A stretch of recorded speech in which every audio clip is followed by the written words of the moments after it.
What sorts of choices do you have to make when you are performing in different spaces? So this is what I'm going to address in this video.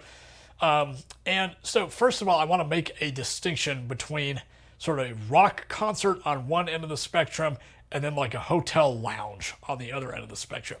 And so the rock concert is going to have the audience, they're cheering, they're really excited, and presumably for the sake of this video, it's a very popular and famous artist that everybody loves, and they're really just, they're into it, they're very engaged. Now on the other side of the spectrum, you have a hotel lounge, and you're just there to provide background music. And then an extension of that, even beyond that, is like an empty room, like with literally nobody there. And I have a very interesting story about that for the end of the video. And then you have these sort of in-between spots. So for instance, I play every week at a brewery with a top quartet in the state, and really, really good players. Very lucky to play with these guys. And so we can often do we can go hardcore, and I think that is also part of the atmosphere of the venue, because that's sort of expected at this point, that we're going to go really, really hard, and we're going to, you can sort of act almost as if it's a concert. You can be you can be doing that, and so there are these sort of in-between spots. Now I have also done solo and duo gigs with singers at that same restaurant, and it's very interesting because the dynamic is totally different. It's a lot softer, and it almost doesn't even feel like the same place, to be totally honest, when I'm just doing that. So just that changes everything, and that's very interesting how that works. So there are places like that brewery where it's sort of in between. You could be sort of a lounge gig, or you can be sort of more in the territory of a concert, and everybody's sort of more engaged with it. So, and then going back to the hotel lounge, you have just background music. And the thing that I always try to do in a hotel lounge is put the soft pedal down all the time. My left foot is on that soft pedal the entire time, because what I don't want to do is repeat my first hotel lounge gig experience, and I'll describe that in a second, but it's just background music. All right, so my first hotel lounge gig experience that I never want to repeat, and I don't want you to have, because I just felt so bad for days after this. So this was several years ago, when I was sort of new to everything. I had done gigs before, but not sort of in this way.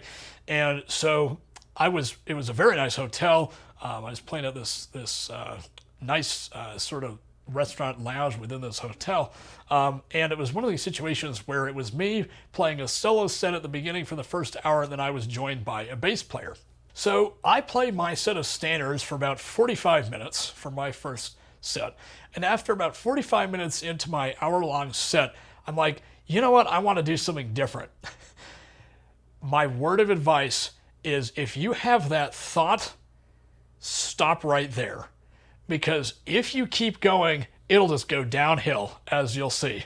So I start playing this sort of Keith Jarrett inspiration, sort of gospel, pretty heavy on the piano stuff. And so I see the bass player walk up to me, and I'm shocked that he didn't stop me.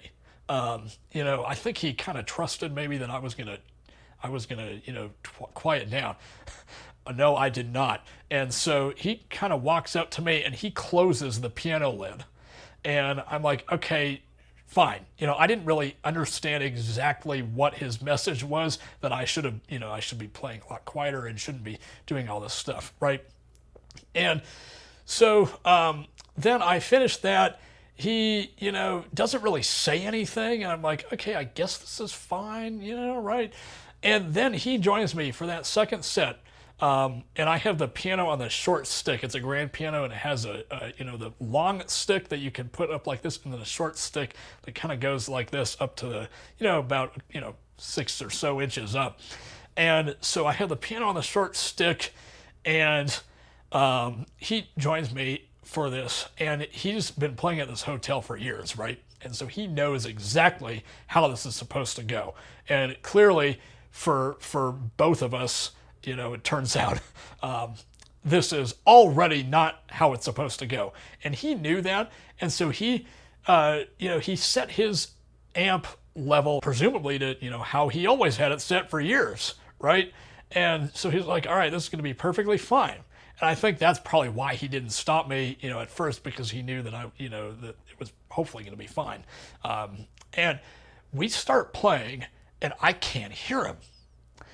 And the worst part comes so I finish my solo. We're playing a standard or something out of the real book. And so I finish my solo. He gets to his solo, and I can't hear where beat 1 is. I have no frame of reference. We end up finishing the tune miraculously, and then he afterwards, after that tune, he lays his bass down, comes up to me and says, I think you need to play quieter because this isn't working.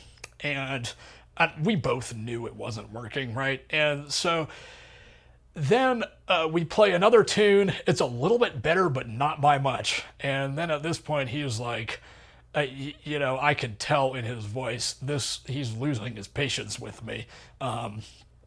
And so we play a few more tunes, take a break, and during our break, he comes up to me and sort of says, well, I think, if this is going to work for the rest of the night, I need you to play up really, really high, and we're going to close the piano all the way.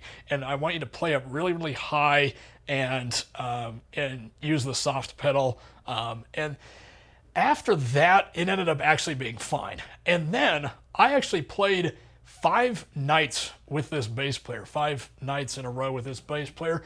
All subsequent gigs went perfectly swimmingly. It was perfectly fine with him, and he ended up sort of reconciling his sort of doubts with me, and it ended up being perfectly fine. But be careful in those settings. Put the soft pedal down, close the piano if you have to. Actually, that's my recommendation. Don't open the piano, close the piano. Use the soft pedal, and do things that won't cause people to lose their patience. Now, before we move on to empty rooms, another example is when I was playing for a chief executive's birthday party. Now, this could honestly fit under my strange gigs video because the way it unfolded was just very abnormal. It wasn't bad. It actually was really great and one of my favorite gigs from recent years, but it was weird.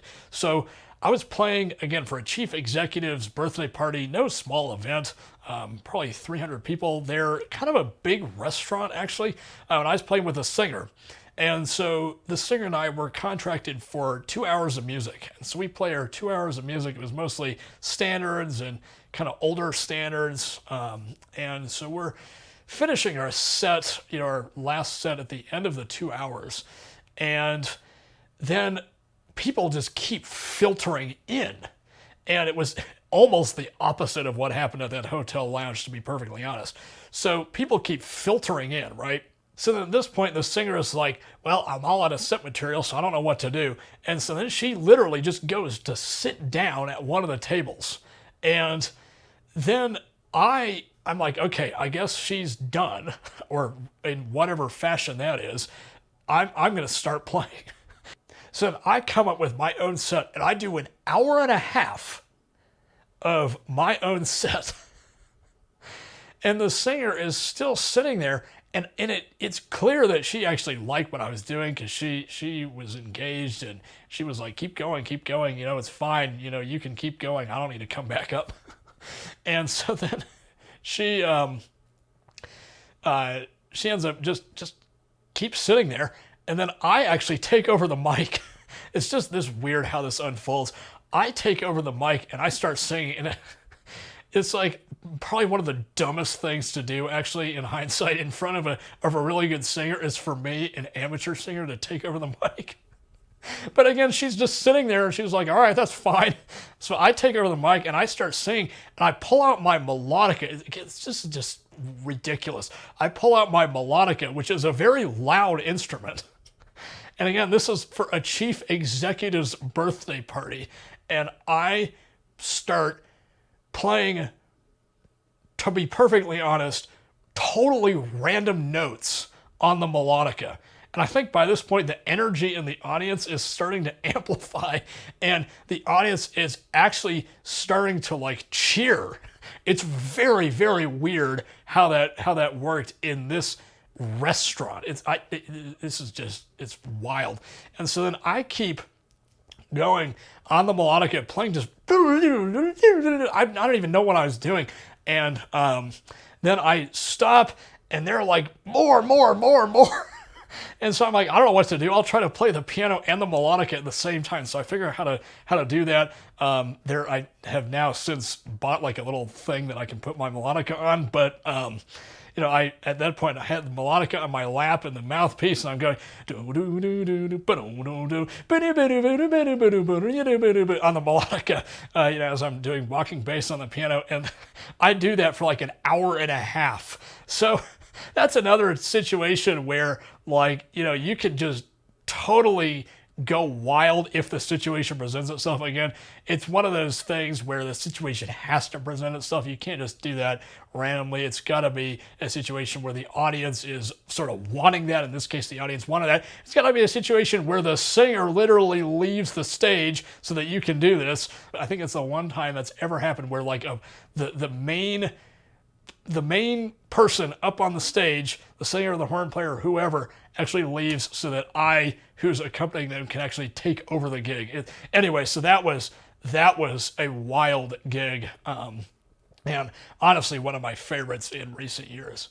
So lastly, let's talk about empty rooms. So how do you deal with an empty room? Well, I think what you got to do is play in your empty room as if you were just playing normally. And so whether you're playing standards or something else, just play sort of as you would, because you never know when somebody is going to come through and want to hear it.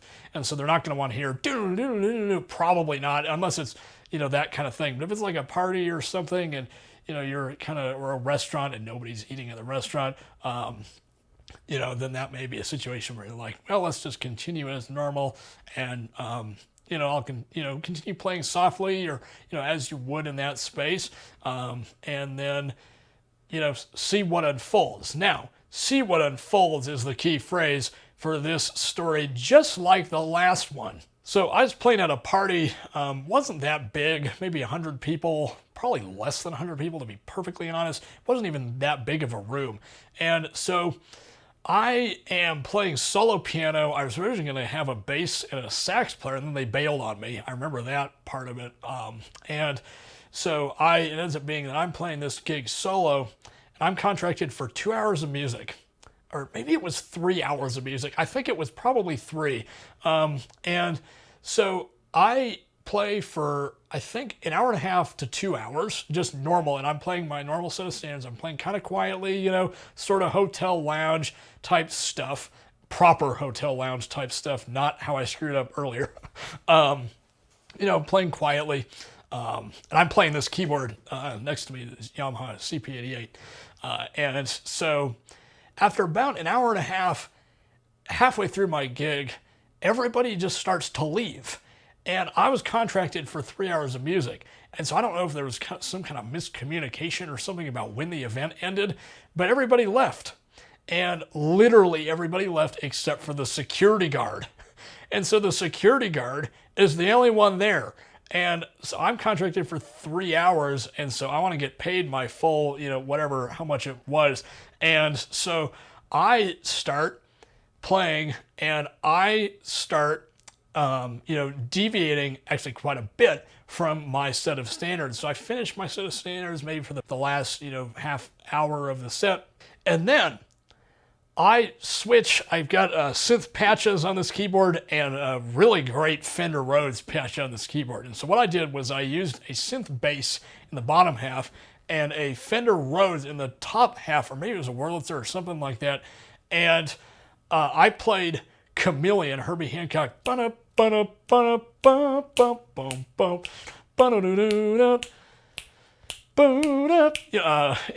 played that for half an hour while the security guard just stood there And I think he was actually quite into it because he wanted me to keep going and going and going and going.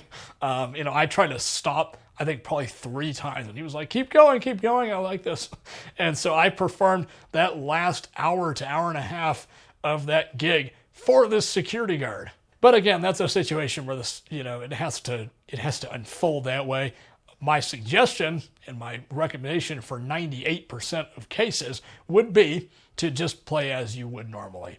So that about wraps it up for this video. I hope my anecdotes sort of helped you put things in perspective, how to make these sorts of decisions, what to do in certain situations.